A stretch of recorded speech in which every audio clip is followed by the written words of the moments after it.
Nós queremos falar a respeito da prevenção no campo espiritual, uma necessidade na vida de todos nós. Vamos abrir a palavra em Neemias capítulo 6.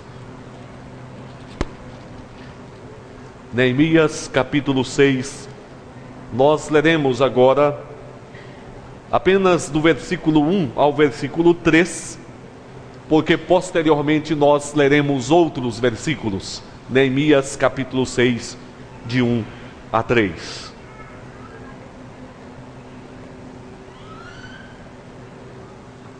Neemias 6, de 1 a 3. Tendo ouvido Sambalate, Tobias, Gesem, o arábio, e o resto dos nossos inimigos, que eu tinha edificado o muro, e que nele já não havia brecha nenhuma, ainda que até este tempo não tinha posto as portas nos portais. Sambalá e Gesem mandaram dizer-me: vem, encontremo-nos nas aldeias, no vale de Ono. Porém, intentavam fazer-me mal. Enviei-lhes mensageiros a dizer: estou fazendo grande obra, de modo que não poderei descer.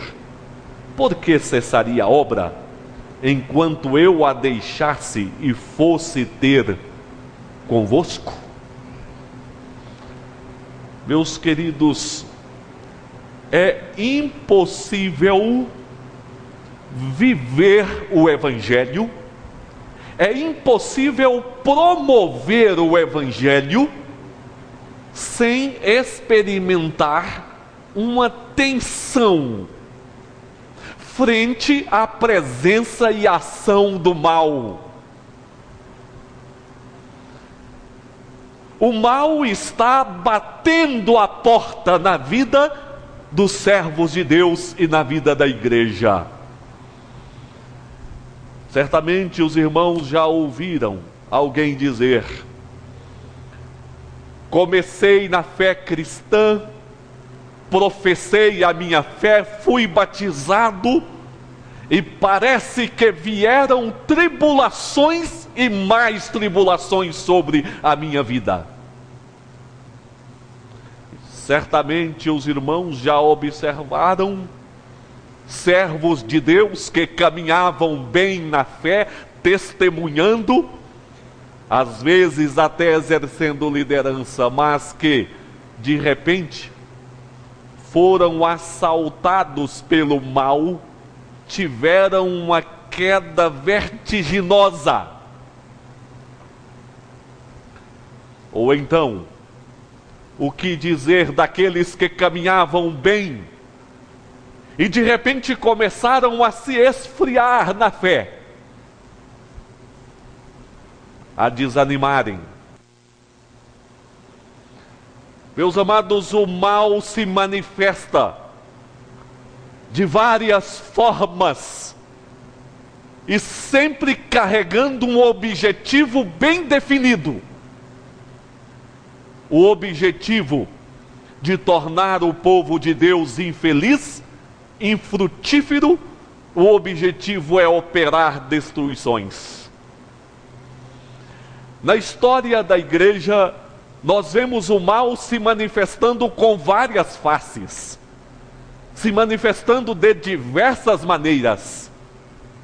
Observamos na época do ministério de Jesus, muitas possessões se manifestando, uma reação do mal diante da manifestação da graça de Deus nesse mundo. Posteriormente, nós vemos as perseguições sobre a igreja, se levantando de maneira ferrenha sobre o povo de Deus. Nós deparamos com a presença das heresias, tentando apresentar um evangelho distorcido, sem poder para mudar a vida das pessoas. Nós encontramos momentos de ciladas para apanhar os servos de Deus. Nós deparamos com alguns se apostatando da fé. Enfim, meus queridos, a presença do mal é uma realidade, é fato. Nessa noite, esta palavra que traremos, palavra de Deus, ela só não será útil, ou você só não sentirá a utilidade desta palavra e a profunda necessidade desta palavra se você estiver sob o domínio do maligno. Porque todo aquele que se levanta para servir a Jesus vai entender que precisa profundamente desta palavra. Eu preciso profundamente desta palavra e você precisa profundamente desta palavra. A partir deste texto sagrado da experiência vivida por Neemias, nós queremos chamar a igreja para pensarmos em algumas medidas que nós precisamos tomar diante da investida do mal. Algumas medidas diante das investidas do mal. Sambalá governava sobre a Samaria. Tobias governava sobre Amon. Gesem governava ao sul de Judá. A situação de Neemias e de Jerusalém era a seguinte: eles estavam cercados por inimigos que atacavam, que perseguiam, que zombavam, que maltratavam, que desprezavam, que não queriam ver a obra de Deus frutificar. O objetivo era bem definido e nós vemos isso no capítulo 2, versículo 10 de Neemias.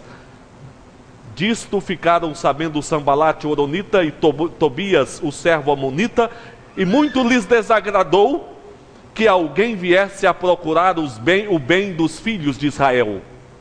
O que desagradou a estes inimigos? O fato de alguém procurar o bem dos filhos de Israel. Você pode saber e precisa saber que existem inimigos que não querem o seu bem. Não quer o seu bem espiritual, não quer o seu bem emocional. Há inimigo que não quer o seu bem familiar, não quer o seu bem eclesiástico, como membro da igreja. Enfim, nos cercam muitas vezes de todos os lados, orquestrados pelo poder do diabo. A presença do Evangelho de Jesus, que é poder para levantar, para salvar, para construir, para refazer, para dar vida eterna. O Evangelho entra em choque com os princípios que regem este mundo ímpio e pecador. Portanto, a reação do mal diante da presença do Evangelho é fato indiscutível. E somente quem não está no Evangelho não vai sentir essa força do mal tentando atingi-lo, tentando derrubá-lo, dissuadi-lo do caminho da fé. As táticas são diversas. As táticas usadas na época de Neemias foram desprezo, zombaria, ameaças, ciladas. E as táticas do mal em nossos dias também são diversas. Eu disse que no decorrer da história existiram muitas perseguições. Não enfrentamos a perseguição clara nos nossos dias, embora se manifeste às vezes velada. Mas a zombaria acontece, a cilada acontece, a opressão acontece, as dúvidas acontecem. E nós vivemos uma época de grande perigo. Por quê? nesta pós-modernidade há uma tentativa de destruir os absolutos teológicos e morais. Destruir absolutos teológicos significa dizer que a Bíblia é palavra de Deus, única regra de fé, dizer que Jesus é o único Salvador e Senhor, falar sobre céu e inferno, falar que existe apenas uma igreja de Jesus. Não, isso não existe. Cada pessoa na sua, cada pessoa com sua religião, cada pessoa com o seu Deus, vai destruindo os absolutos da palavra de Deus. E no campo moral, da mesma forma. Separa-se casais, ou casais se separam, às vezes da mesma forma que compra e vende uma bicicleta, sem nenhum princípio de temor ao Altíssimo. E assim o mundo caminha com a perda de seus valores, de seus absolutos. Cuidado com o mal que vem sobre o povo de Deus. E é por isso que nesta noite nós queremos chamá-los a pensar algumas medidas contra a investida do mal. E nós queremos falar especialmente sobre quatro medidas que nós podemos e devemos assumir, que eu preciso e que você precisa carregar estas medidas, assumir estas medidas. A primeira medida: nós precisamos depender do poder de Deus. Nós precisamos depender mais do poder de Deus. E eu gostaria de convidar os irmãos para repetirem comigo: eu preciso depender do poder de Deus. Vamos. Eu preciso depender do poder de Deus. O apóstolo Paulo afirmou que a nossa luta não é contra carne e sangue. A nossa luta não é contra o ser humano, não é contra a vontade humana, contra o poder humano. Existe uma luta de caráter espiritual, e em uma luta de caráter espiritual nós precisamos de poder espiritual para vencer. Daí a necessidade da dependência do poder de Deus em nossas vidas. E este texto bíblico, a experiência de Neemias é extraordinária, porque ele soube trabalhar com dois princípios importantíssimos que revelava uma dependência completa do poder de Deus na sua vida. Usando uma linguagem familiar, ligada à vida econômica, nós podemos dizer que Neemias soube depositar. E Neemias soube investir. Ele soube depositar no sentido de que tudo quanto ele recebia procedente dos inimigos, ele pegava e transferia e colocava diante de Deus, dizendo: Senhor, está nas tuas mãos, é com o Senhor, não é comigo. Porque Neemias estava certo que somente o poder de Deus poderia vencer aquela batalha. Por isso ele recorria ao Senhor, confiava no Senhor, colocava nas mãos do Senhor. Mas interessante, a confiança de Neemias no poder de Deus é revelada também pelo ato dele em investir. Ele investia suas forças, ele investia seu tempo, ele investia o seu talento na obra que Deus colocou em suas mãos, e não desistiu daquela obra. Por que que ele não desistiu? Por que ele não desanimou? Por que não frustrou? Por que não ficou nervoso? Por que não abandonou? Porque ele confiava no poder de Deus sobre a sua vida. Por isso ele caminhava, ele trabalhava, ele investia, ele não desanimava. E eu quero ler com os irmãos aqui em Neemias 3 textos bíblicos que mostram essa dependência do poder de Deus. É a dependência que você precisa ter. É a dependência que eu preciso ter. É a dependência que todos nós precisamos ter. Ainda no capítulo 2, 19 a 20, Sambalá o Horonita e Tobias o servo amonita e Gesem o arábio, quando souberam que eles estavam reconstruindo os muros, zombaram de nós e nos desprezaram e disseram: que é isso que fazeis? Quereis rebelar-vos contra o rei? Veja, meus queridos, qual foi a ação dos inimigos? Zombaram e desprezaram. Diante disso, Neemias e o povo poderiam se sentirem os piores elementos, o pior povo, porque estavam sendo diminuídos, estavam sendo zombados. É aquele sentimento que às vezes o aluno, em uma classe lotada, o único crente ali, e todos começam a rir e zombar dele. Mas Neemias não se acanhou. Neemias soube confiar no poder de Deus e depender do poder de Deus. Veja a resposta de Neemias: então lhes respondi: o Deus do céu é quem nos dará bom êxito. Nós, seus servos, nos disporemos e reedificaremos.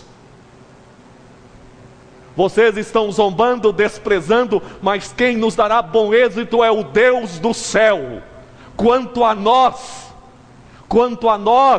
vamos continuar cantando no coral, vamos continuar indo à igreja com a mão na Bíblia, com a Bíblia na mão, continuaremos servindo ao Senhor, continuaremos falando que Jesus é salvação, continuaremos orando, continuaremos buscando, continuaremos evangelizando, continuaremos testemunhando. Isso é depender do poder de Deus. Um pouco mais adiante, no capítulo 4, verso 1 em diante: tendo Sambalate ouvido que edificávamos o muro, ardeu em ira. Vocês estão vendo aqui o aspecto progressivo dos ataques. Até então estavam dando risadas e zombando. Agora se encheram de ira. Indignou muito e escarneceu dos judeus. Então falou na presença de seus irmãos e do exército de Samaria e disse: que fazem estes fracos judeus? Permitir-lhes a isso? Sacrificarão? Darão cabo da obra num só dia? Renascerão acaso dos montões de pó as pedras que foram queimadas? Estava com ele Tobias o amonita e disse: ainda que edifiquem, vindo uma raposa, derribará o seu muro de pedra. Cheios de ira, continuam revelando a indisposição para com o povo de Deus. Não aceitavam a ideia daquele povo ressurgir das cinzas. Porém, aquele homem não sabia que era a mão de Deus que estava levantando aquele povo, e é a mão de Deus que levanta a igreja de Jesus neste mundo. Ora, se você tem aliança com Jesus, se a sua vida foi entregue a Jesus, é a mão de Deus que está te colocando de pé, e a mão de Deus te conduzirá, e a mão de Deus te levará à glória do céu. Novamente Neemias soube responder aos ataques: ouve, ó nosso Deus, pois estamos sendo desprezados. Caia o seu opróbrio sobre a cabeça deles, e faze que sejam despojo numa terra de cativeiro. Não lhes encubras a iniquidade, e não se risque de diante de ti o seu pecado, pois te provocaram a ira na presença dos que edificavam. Meus irmãos, Aqui, Neemias ficou incomodado com as críticas, com os ataques, com as investidas do mal.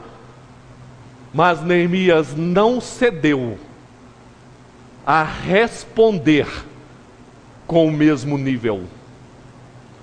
Neemias não partiu para a discussão, não partiu para a ignorância. Neemias não deixou brotar no seu coração dúvida quanto à presença e à operação de Deus. Neemias fez uma oração imprecatória. A oração imprecatória é aquela oração que pede para Deus pesar a mão mesmo. Pede para Deus pesar a mão. Tem muitos salmos imprecatórios. Mas de qualquer forma, Neemias deixou isso nas mãos do Senhor. O mal bateu à porta da sua vida. Ore a Deus e peça a Deus para tomar a direção de tudo isso.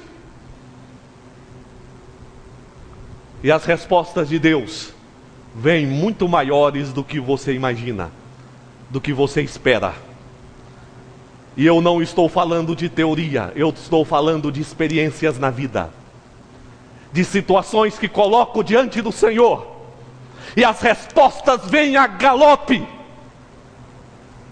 porque este é o Deus que reina sobre a terra e que dirige o seu povo com graça, misericórdia e poder. No capítulo 4, 7 a 9, mas ouvindo Sambalate e Tobias, os arábios, os amonitas e os asdoditas, que a reparação dos muros de Jerusalém ia avante, e que já se começavam a fechar-lhe as brechas, ficaram sobremodo irados. Olha, primeiro desprezaram, depois ficaram irados, agora sobremodo irados. Ajuntaram-se todos de comum acordo para virem atacar Jerusalém e suscitar confusão ali.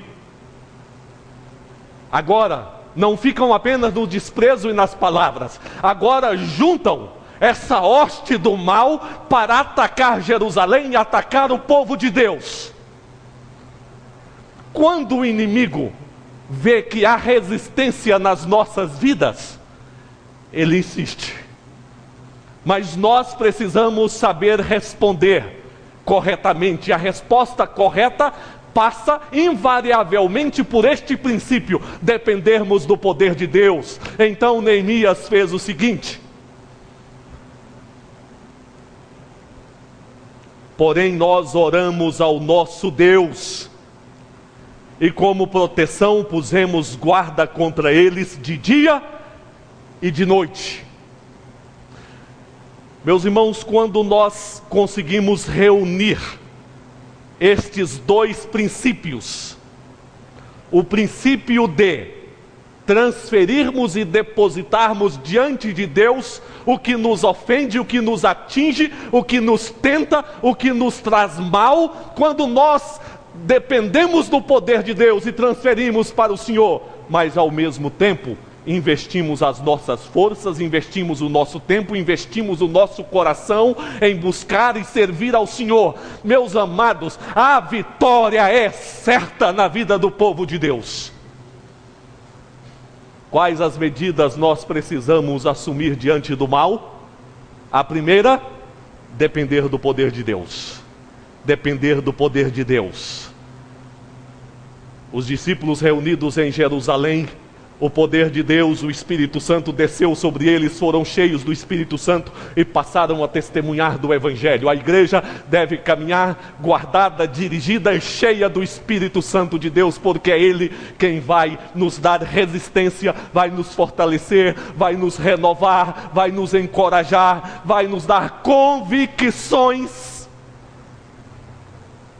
Mas há uma segunda medida aqui, que o povo de Deus precisa assumir. A segunda medida: nós precisamos de comunhão com o povo de Deus. Precisamos de comunhão com o povo de Deus. E vamos repetir: eu preciso de comunhão com os meus irmãos. Vamos lá. Eu preciso de comunhão com os meus irmãos. Existem os sem teto, existem os sem terra, e agora a mania é os crentes sem igreja, vagabundos que não têm o que fazer, porque a ovelha verdadeira está no aprisco de Jesus, porque Jesus busca ovelhas perdidas para trazê-las ao aprisco dele, e ele coloca estas ovelhas no aprisco para cuidar destas ovelhas no aprisco. E estas ovelhas precisam de Jesus, mas estas ovelhas precisam também umas das outras. O Senhor Jesus veio ao mundo para formar a igreja, a família, o corpo, e o corpo não vive, não sobrevive desunido. E nós deparamos neste texto bíblico com esta realidade. O povo estava reconstruindo os muros, todo espalhado. Um estava de um lado, outro de outro lado, em um canto, em outro canto, o povo espalhado. Diante das ameaças do ataque dos inimigos, Neemias percebeu com grande sabedoria que eles corriam risco porque estavam distantes uns dos outros. E no capítulo 4, 19 a 20 diz: disse eu aos nobres, aos magistrados e ao resto do povo: grande e extensa é a obra, e nós estamos no muro muito separados, longe uns dos outros. No lugar em que ouvirdes o som da trombeta, para ali acorrei a ter conosco. O nosso Deus pelejará por nós. É interessante que Neemias diz: quem vai pelejar por nós é o nosso Deus. Não são as nossas forças que vencerão estes inimigos. Não são as nossas forças, irmãos, que vencem as tentações do maligno, as ciladas que ele coloca diante dos nossos passos, a tristeza que ele traz no coração, a dúvida, o desânimo na fé. Não são as nossas forças, porque a nossa luta não é contra carne e sangue. É Deus quem peleja por seu povo. Mas interessante, os irmãos devem ter notado, Neemias poderia perfeitamente dizer: onde vocês estiverem, fiquem quietos, ou lutem aí, porque o Senhor pelejará por vós. Mas não. Ao ouvir o som da trombeta, venham todos ter conosco, e quando estivermos juntos, unidos, o Senhor pelejará por nós. O Senhor peleja por uma igreja que humildemente se coloca diante dele para cultuar, que humildemente se coloca diante da ceia para participar do corpo e do sangue de Cristo, que louva junto, que chora junto, que sorri junto, que estende a mão um ao outro, que caminha unida. É neste contexto de comunhão que nós lutamos as nossas batalhas, e é neste contexto de comunhão que o Senhor peleja por nós. Quando o Senhor Jesus lutou no Getsêmani contra forças e poderes espirituais, o Senhor Jesus lutou só. Lutou só porque os discípulos dormiam. Nem um pouco pudestes vigiar comigo, embora tenha pedido aos discípulos, mas não achou nos discípulos a companhia naquele momento de aflições. Jesus sentiu a necessidade da presença dos discípulos com ele. Nós precisamos uns dos outros, meus queridos. Se o próprio Jesus sentiu esta necessidade, quanto mais nós na caminhada cristã. Muito mais do que precisar da ajuda uns dos outros, nós precisamos de uma união vital, tendo Jesus como cabeça e nós como membros juntos.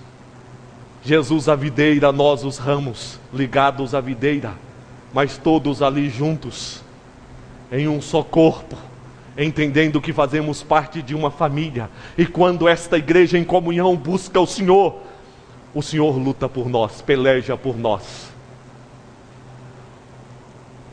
Será ouvida a trombeta, e o Senhor reunirá o seu povo de todos os cantos, e todos estarão na presença do Senhor e preparados para a glória do céu. Isso na volta de Jesus. Mas o som da trombeta precisa ser ouvido hoje. A trombeta soa, chamando a igreja para viver em comunhão, para enfrentar as suas guerras em comunhão, porque o Senhor é quem peleja pelo seu povo. Nós já vimos então, irmãos, duas medidas diante dos ataques do mal. Qual que é a primeira medida que nós precisamos? Depender do poder de Deus. A segunda, nós precisamos da comunhão com os irmãos. E partimos para uma terceira medida. Nós precisamos de decisão pela fidelidade a Deus. Decisão pela fidelidade a Deus. É um assunto também muito oportuno para os nossos dias. Na época de Constantino, o imperador romano, houve uma mudança muito forte na vida da igreja, no campo administrativo da igreja. Porque até então, a igreja era perseguida, os servos de Deus eram presos, tinham olhos furados, mãos cortadas, eram mortos, perdiam seus bens.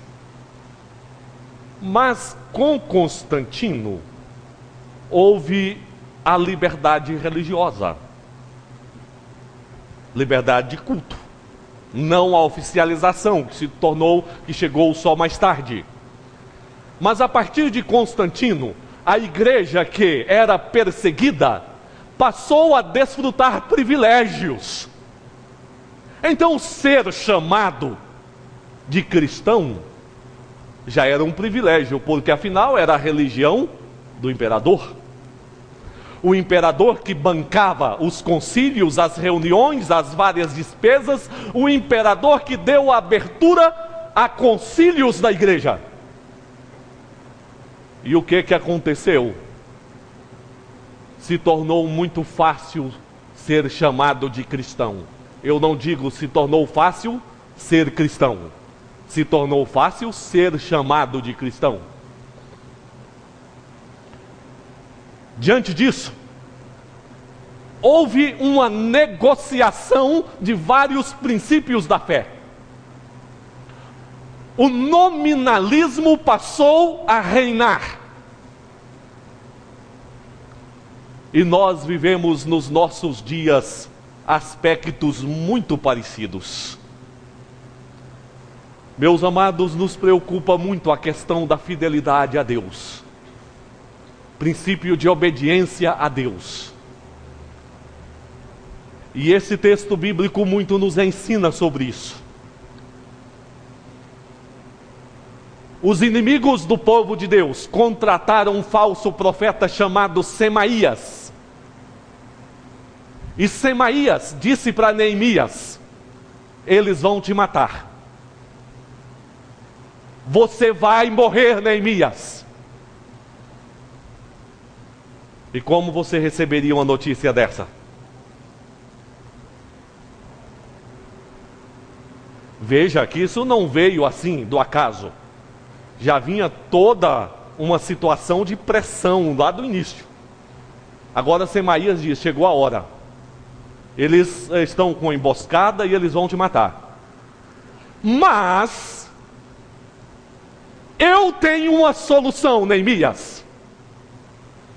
Vem, entre no templo, lá no interior do templo, porque lá eles não entrarão para te matar. E Neemias estava neste beco, nesta encruzilhada. Ele decidia atender ao convite de Semaías, o falso profeta, ou decidiria aguardar a morte. Só que, quando diz vamos ao meio do templo, é uma referência ao interior do templo, ao Santo dos Santos, onde somente o sumo sacerdote poderia entrar.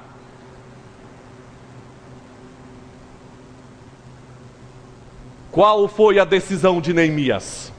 Neemias disse o seguinte: homem como eu fugiria, e quem há como eu que entre no templo para que viva? De maneira nenhuma entrarei.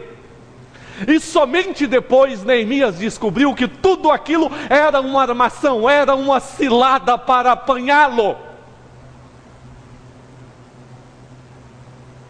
Estes inimigos possuíam conhecimento teológico, irmãos.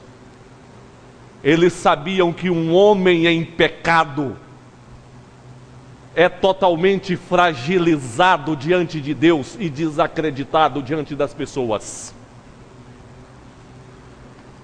E ciladas continuam sendo armadas para esfriar a fé do povo de Deus, para fazê-los cair, para perderem a aprovação divina, para esfriarem a fé, para torná-los desacreditados, e infelizmente muitos caem, igualzinho um patinho bobo, nas ciladas que o inimigo arma.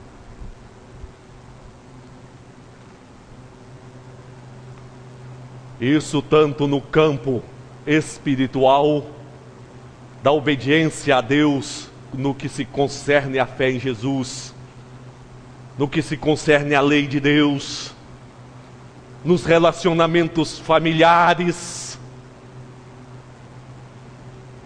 Depois dizem, eu fui tentado e não aguentei a tentação. E o inimigo sabe exatamente aquela área a ser tocada, a ser atingida. E eu volto a dizer, depois que batiza, as tribulações aumentam mesmo. Porque significa que você está rompendo com o poder do inimigo e caminhando para o reino da luz, o reino de Jesus e o reino da glória eterna. E o inimigo não se satisfaz em perder os seus súditos. Medidas que nós precisamos assumir: depender do poder de Deus, comunhão cristã, e precisamos também, sob a graça do poder do Altíssimo, sermos vigilantes para não cairmos nestas ciladas, sermos fiéis a Deus, fidelidade ao Senhor. Mas por fim, achamos aqui uma quarta medida também essencial, indispensável.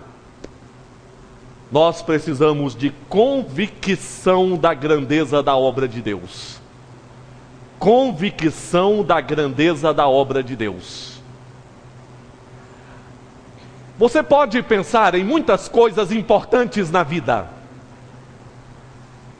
A sua profissão é importante? Sim, glória a Deus por isso. O seu casamento é importante? Sim, glória a Deus por isso. O seu namoro é importante? Sim, glória a Deus, se é um namoro santo, né? Vamos dizer assim. A vida é importante. Mas, meus queridos, nada como a sua vida de fé e a obra que Deus está construindo neste mundo. Essa obra é construída com sangue, o sangue de Cristo. Essa obra procede de Deus.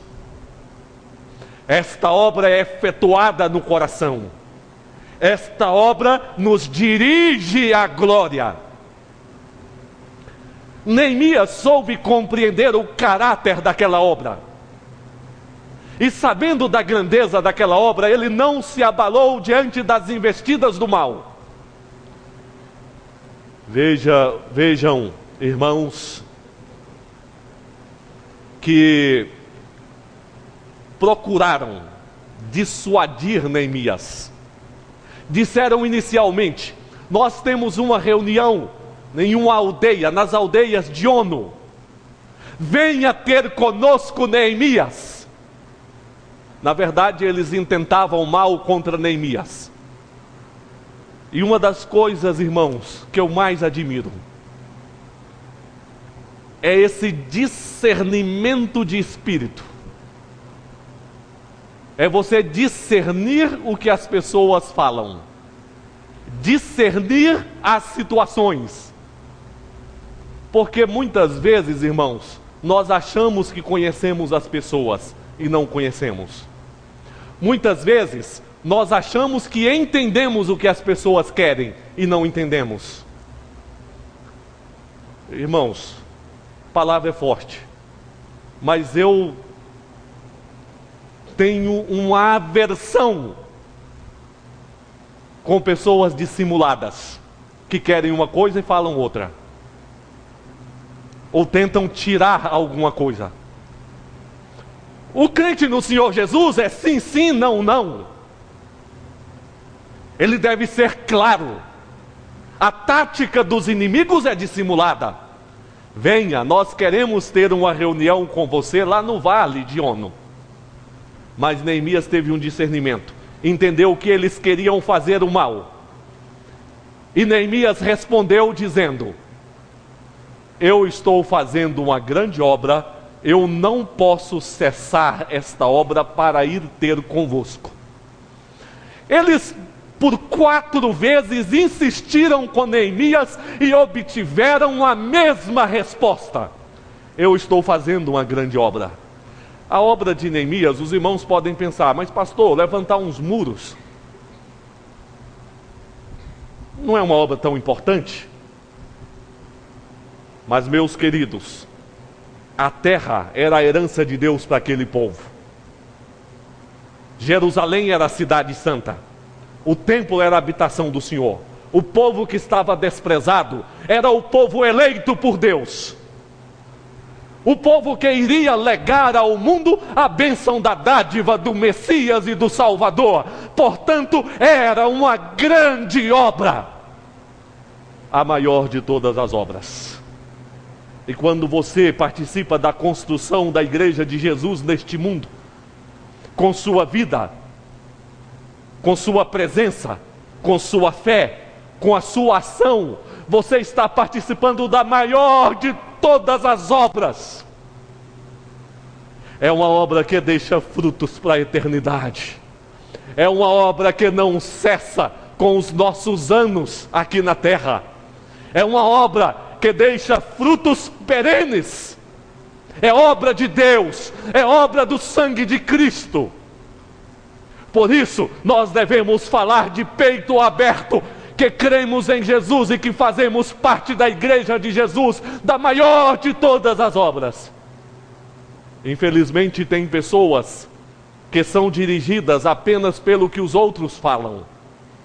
Se alguém chega e bate nas costas e fala: Irineia, a sua fé é algo maravilhoso, a sua igreja é muito bonita, povo de fé. Aí a Irineia vem toda contente, louva a Deus, maravilha. Mas muito, se alguém chega e fala: essa fé de vocês, esse povinho com Bíblia no braço, na mão, esse povinho aí que não usufrui da vida. E ainda mais, tem tanta gente lá que é igual do mundo. Aí você levanta e diz: realmente nós não estamos com nada. E quando diz: vocês não fazem obra social? Nós fazemos. Aí você diz: realmente nós não fazemos nada. E o diabo vai colocando pensamento ruim e mentiroso na sua cabeça, negando a Jesus e negando a obra de Jesus. Que precisamos fazer obra social, precisamos mesmo. Mas, meus queridos, A grande obra de Deus está sendo feita. É aquela obra de transformação da vida. É aquela obra que muda caráter. É aquela obra que salva. É aquela obra que se estende para a glória. Essa é a obra que o mundo precisa, que o poder político não faz, que a justiça não faz, mas que Jesus faz. E de peito aberto você deve falar: eu participo dessa grande obra. Foi isso que Neemias fez.